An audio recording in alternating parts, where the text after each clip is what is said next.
Awakening the Third Eye. Chapter number 19. Baby work. The aura of a pregnant woman. The aura of a pregnant woman is one of the easiest to see, for it is particularly luminous and full of gold. This explains why a pregnant woman often arouses a feeling of respect, if not awe. Even though the people around her may not be able to see her aura consciously, they unconsciously register some of the golden energy and are impressed by it. So whenever you find yourself in the presence of a pregnant woman, take the opportunity to practice the triple process of vision.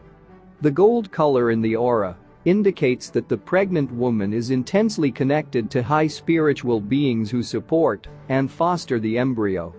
Pregnancy is therefore a privileged time for spiritual growth. It is a time to do a lot of meditation and enlightening reading, and to work at developing intuition and perception. Apart from the fact that the baby is extremely sensitive to the mother's thoughts and emotions and influenced by them, a spiritual focus during pregnancy can bring about big inner shifts in the mother. While discussing the energy of pregnant women, let me mention the great difficulty there seems to be in finding out the baby's sex clairvoyantly. I must say I have seen some great clairvoyants be repeatedly confused on this point. One of the reasons is probably that you tune into the astral body of the baby, and so what you see relates more to the baby's past life than to its present incarnation. Thus, even if you pick up a clear sex determination, it is pretty difficult to know whether it applies to this life or the last one. Moreover, souls who incarnate nowadays arrive with much more of both polarities, male and female, in their astral body than a few centuries ago, which does not simplify the exercise. If you want some friendly advice, don't stake your reputation as a clairvoyant on a bet like this one. You might very well end up being wrong more than 50% of the time. The aura of a newborn baby. The aura of a newborn baby is intensely luminous. This can be partly related to the fact that for a while, the baby keeps some of the light of the angels that have assisted in the process of birth. The strong participation of the hierarchy of the angels in all that is related to birth makes a delivery a most fascinating experience of consciousness. It feeds the spirit of all those who are present. I would recommend to all spiritual seekers to seize any opportunity to be present at a birth. In the process of inner alchemy, when you work at building the body of immortality, one of the major problems is that certain layers have to be made out of very special, non-physical matter and materials, which cannot be found anywhere in your usual astral and etheric environment. If you had just a little of these substances, you could make them grow the same way as a crystal can grow out of a primary core. But getting this first core is quite a difficult task. This is where you have to seek the cooperation of certain angels. Being far more advanced, angels' bodies are teeming with these substances. If you can tune into them in a certain way, the new matter falls into you like the Holy Spirit into the apostles at Pentecost. This cannot be improvised, of course. It requires a pure heart and a precise technique. But whatever your level may be, just a few seconds of closeness to the beings of higher hierarchies will prove to be an immense source of inspiration. Apart from the touch of the angels, during its first 10 to 15 days on Earth, the baby is still saturated with effulgent astral impressions coming from the journey it has just completed through intermediary worlds.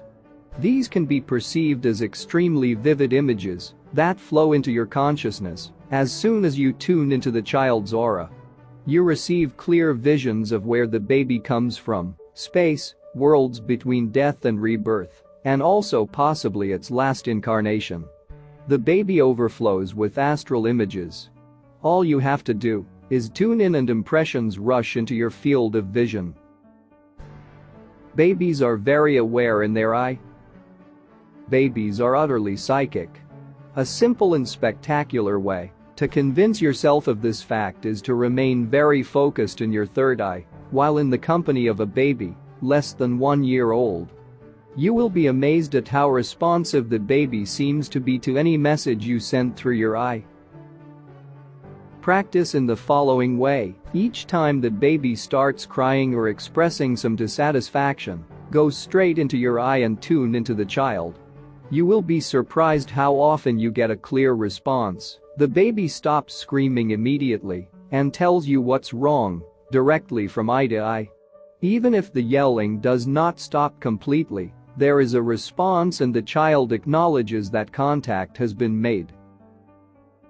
Many babies get irritated at not being able to communicate with their environment on a psychic level. They try to express a whole range of feelings, but nobody seems to take any notice. It is quite a depressing experience. Any psychologist would be alarmed to hear of a child being left deprived of physical contact or stimulation. Well, when your vision opens, you immediately realize that is exactly what happens to most babies, but on another level. So a first step towards a more enlightened way of bringing up babies is to maintain the vigilance in your eye and to be receptive to any signal they may send you. As soon as the baby sees that you respond, greater harmony will develop between you. Furthermore, the baby will use its eye more and more to communicate with you. Watching baby fall asleep. In the chapters on night practice, we described how human beings cross the critical borderline between waking and sleeping at least twice a day and yet do not derive any benefit from it. Living in high psychic intensity, babies are more in touch with this mystery. Therefore, you will gain from being in your eye and in your heart and tuning into the baby each time it crosses the threshold. Try to sense and participate in the state of consciousness experienced by the baby while it falls asleep, and you will become more familiar with the experience of the threshold. When we fall asleep, our astral body, AB, and ego withdraw from the physical body, PB, and the etheric body, EB. The upper complex, AB plus ego, detaches from the lower complex, PB plus EB. The upper complex, AB plus ego, goes off traveling for the night and the lower complex, PB plus EB, stays in bed. But for most adults, the upper complex cannot separate fully from the lower one. It is like an articulation that gets a bit stiff with time. So, unless they become masters in night practice, most adults never reach the depth of sleep they used to experience as a child. The situation usually goes on deteriorating. Old people wake up several times a night and rarely feel completely refreshed in the morning. This slow separation of the upper complex, AB plus ego, from the lower one, PB plus EB, explains why it is not so easy to observe an adult leaving his body at night. On the other hand, in young children this dissociation is quick and intense. Therefore, if you apply your vision to a baby falling asleep, you will be able to see the upper complex leaving the lower one quite clearly. To put it simply, it is strikingly easy to see your baby getting out of its body, which is far from being the case with adults. Babies are remarkably good at astral traveling. As soon as they fall asleep, they zoom into the space. Due to the intense light that pervades their astral body, it is not very difficult to follow them clairvoyantly in the first stages of their journey, just after they have left their physical body. Each time your baby falls asleep, be very tuned in and see. I remember a 1-year-old toddler I was minding who used to confuse me all the time. I would put him to sleep, which is never very easy at that age. I would then tiptoe out of his room, hoping he would not wake up too quickly. Often, as soon as I had collapsed in an armchair, minding toddlers is a hard job, I would see him walking in through the lounge room door. There would be a second of "oh, no, not again," and then I would realize that it was not the child's physical body, but his astral body. Relief. It meant the toddler was still sound asleep in his cot. It is actually quite common for babies to pop in and say hello just after falling asleep in the very first stage of their astral traveling. And then you either lose them or follow them far away, depending on your own talents as a traveler. It is quite rare to see an adult's astral body so clearly and quickly after they fall asleep.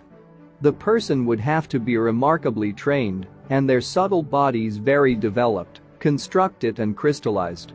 Apart from initiates, the separation of the astral body of adults during sleep is usually much more gradual and somewhat hazy. Your baby is a meditation teacher. By definition, the physical body is made of physical matter and therefore subject to gravity. Gravity is an essential characteristic of the physical layer. When you come back from a journey far into astral and spiritual planes, feeling this gravity is a sign that you are approaching the physical layer. You start feeling heavy, and you know you are not far from the physical world. You just have to let yourself fall a bit more, and you are back into your physical body. If babies are so good at astral traveling, it is because their upper complex, astral body plus ego, is endowed with a fantastic energy of levity, or anti-gravity, that projects them upwards as they fall asleep. There is a lot to learn from this upward moving energy, which is akin to the udnaviyu, highly praised in Sanskrit texts. The presence of this levity energy can also be related to the fact that babies are saturated with the light of angels. Anti-gravity is as natural to angels as gravity is to the physical world. Roughly speaking, one could say that one becomes an angel as soon as one becomes able to fall upwards. To benefit from this very special energy and give a boost to your meditation, proceed in this way. When your baby is about to fall asleep, hold it in your arms. Let the baby fall asleep on your chest. Be aware in your eye and in your heart, as explained throughout this book. But don't be too strongly focused in your eye, for that could be too intense for the baby. Just maintain a soft awareness, a slight focus between the eyebrows, and connect with the baby. A mingling of energies naturally takes place whenever you hold a very young child, up to 15 months, on your chest. As soon as the baby is in your arms, the borderline between its etheric layer of the vibration and yours is not so clear. Try to become aware of this melting process. Now, the very moment that baby falls asleep, if you tune into it, you too can be projected upwards. This is a great occasion to meditate. All you have to do is tune in and let yourself be taken up into the light. It's like falling upwards into the light. The lifting effect is immediate and creates an expansion of consciousness, enabling you to reach a high level of meditation. As you become more familiar with this energy and learn to flow with it, the effect will become clearer and clearer. If you are working at astral projection, this experience will be of great help. A few words to the travelers. From what has been said so far, it must already be obvious that if astral traveling is one of your great preoccupations in life, there is a lot you can learn from babies. Human beings are presently in a condition where they are so incarnated in their physical body that they are unable to get out of it consciously. They are completely stuck by the force of gravity. The baby is in the opposite situation. Its astral body is saturated with forces of anti-gravity. For the baby, it is incarnation that is a problem, so much so that it is unable to stay in its body very long. It constantly falls asleep because it is pulled up out of its body by the extraordinary levity of its astral body. So the motto could be, follow the baby. What can be seen clairvoyantly over the body of an adult who is sound asleep? A sort of cloudy formation, actually quite easy to perceive. When in the same room as somebody who is asleep, don't miss the opportunity to observe them clairvoyantly. But this cloudy formation is not their entire astral body, only a part of it. The rest of their astral body is spread out into the astral worlds, but this is much more difficult to perceive. For that, you must be able to follow the sleeping soul. As we discussed earlier, very young children are easier to follow because, among other factors, they get out of their body fully and instantaneously, whereas many adults remain half in and half out, only withdrawing gradually from their physical body. Practice in the following way: sit comfortably after putting the baby to sleep in its cot. Go into your eye and into your heart and tune into the baby. You have to be very quick and manage to see the baby astrally as soon as it gets out. In the first few minutes after it falls asleep, you can often see the baby astrally as an exact replica of its physical form. Tune into the same particles of light as those of the third part of the third eye meditation, but this time with your eyes open. Remain very motionless, gazing at the cot, blinking as little as possible. The baby will remain around you for a few minutes or so, and then disappear. That's when you have to be tuned into the baby and connected with its anti-gravity force as much as you can. If you can manage to resonate with the baby's extraordinary levity energy, you will be literally pulled upwards and projected into the space. The next step consists of trying to follow your baby as far as you can. Let yourself be carried by the energy around the child and feel the quality of the space changing around you as you enter different layers and worlds.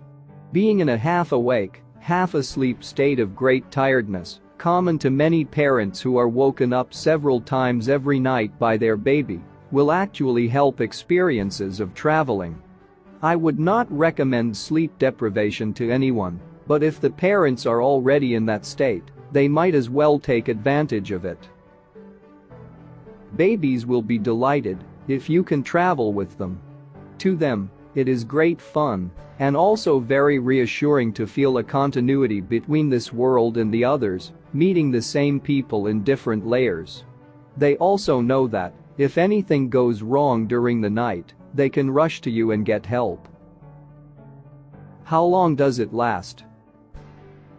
How long will your child remain psychic? To a certain extent, that will depend on how much spiritual work is shared with the baby. The more you practice the baby work, the more seeds of spiritual awakening are implanted at this age of maximum receptivity. Yet as soon as the child's mental development reaches a certain level, psychic abilities begin to diminish. Therefore, as early as 16 or 18 months, when the child starts uttering a few words, a notable drop will be observed. The golden time for psychic work with babies is during the first year, or up to 18 months maximum. How much of the psychic capacity will be retained during childhood and adolescence depends on the nature of the child and the quality of home environment and education. Yet I do not think that one should fight for the child to remain psychic at any cost. Humanity was once very clairvoyant. If you go back as far as the beginning of Atlantis, you find that human beings could perceive spiritual worlds even more clearly than the physical one. Yet it was part of the training of humankind that this atavistic clairvoyance should be lost and that dark and disconnected ages should come. We are now at the dawn of an age when humanity will recover clairvoyant abilities, but on a higher mode in which the ego will play a direct role. Each human being repeats the history of the world, but in a much shorter span of time, which makes the study of embryology fascinating. Babies arrive on the earth completely open, bathing in the light of the spiritual worlds, and hardly aware of the physical reality around them.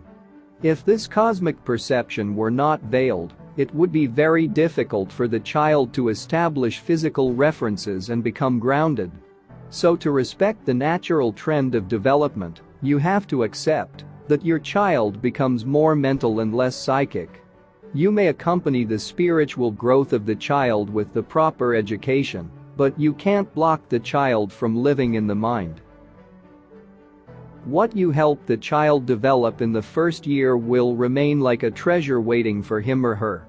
All the psychic work achieved in infancy will reappear several years later in the adult, metamorphosed in the form of intense soul forces. But the decision to reopen will have to come from the free will of this teenager or adult, not from your own desires. The fabulous babies.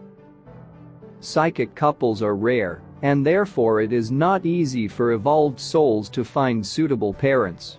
How do children find their parents?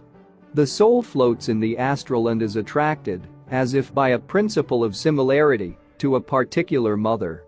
A kind of resonance takes place between the dispositions of the child and those of the parents, and that is what creates the attraction for a particular womb.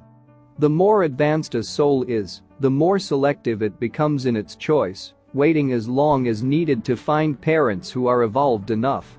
Consequently, the more spiritual and clairvoyant you become, the more chance you have to parent a baby guru. Like attracts like. The Hindu tradition suggests that the spiritual aspiration of the mother, before and at the beginning of the pregnancy, is essential in determining what sort of soul will incarnate. The spiritual vibrations of the mother, if they are genuine and deep, will attract a soul with a spiritual direction. It is therefore advised that the mother should spend time meditating and carefully select her readings and sources of inspiration. Apart from this general principle, my vision is that many extraordinary souls have incarnated on Earth during the period of the triple astrological conjunction of Saturn, Uranus, and Neptune that went on and off from 1988 to 1997. These are the fabulous babies who are coming to introduce completely new principles in the fields of science, arts and spirituality.